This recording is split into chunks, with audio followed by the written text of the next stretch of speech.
Hi folks, this is Ela, and I'm going to show you how do you draw a geometric three-dimensional shape. I'm isolating this one building just so you don't get too overwhelmed with all the information in this picture. But I'm going to show you how you can measure angles just using a pen or your paintbrush or a pencil. And you can do this with photos like this one I've printed out here. Or you can also do it in real life. Although if you do it in real life, if you're looking at a real three-dimensional object, you need to close one eye. Otherwise, your brain is going to get confused, because then you have two eyes and they each see a slightly different angle. So just use one eye, close one eye when you do this.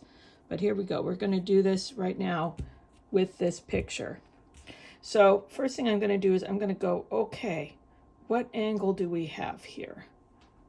So I can measure this angle right here with my pen, and then I just transfer that over, and I just make that line that I saw up here.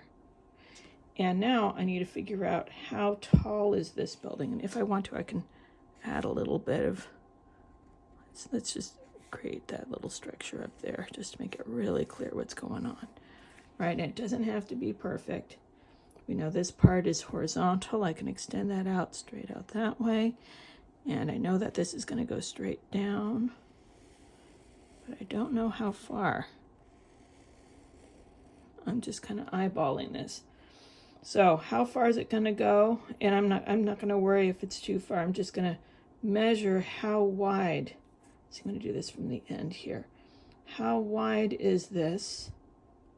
And now I'm going to see how tall it is from underneath here.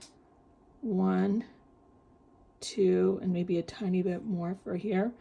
So I can read this width, and then I go 1, see, and that's that. I'm going to measure where that 1 is. 2, maybe a tiny bit more, so I didn't go too far. So I know this angle is going to be about that far. Here we go. So I'm measuring the angle on the lower part, and it's pretty close to horizontal,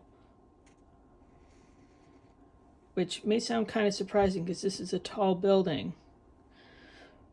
But I'm on a hillside and I'm looking down at this building. There's actually a slope here, which explains why this would be a straight line or pretty high up. So now I can go ahead and draw this lower part right here. And I'm actually making this bigger than this over here. So really, you know, you don't have to copy this the exact same size as what you see.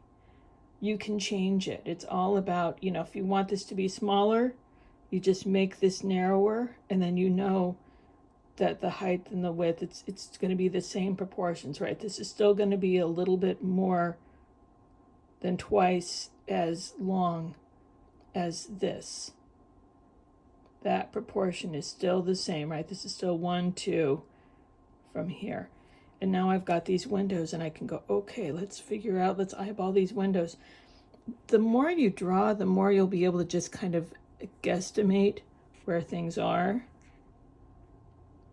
I know I'm going to fit 1, 2, 3, 4. I know these are taller than they are wide. If I want, I can go in and even measure like how wide that is, you know, compared to the height of each window. I would say these guys are about twice as long, maybe a bit more than they are wide. Right, and I can figure out that angle too if I want to. But you know, everything's going to be wider when it comes closer to you. This side's closer, this one's farther away. So there we've got the midpoint here.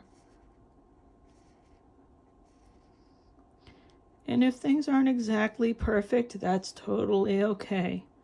The point is, we're in the ballpark. That's pretty good. So you really benefit from practice. Do this over and over again. Measure different things. You know, maybe this should have been a little bit, I can pick things apart about this, but ultimately it's not bad. It looks like a building. I got most of these proportions correct. And I hope you try this out. I hope this gives you some courage, and give it a try. All right, bye-bye.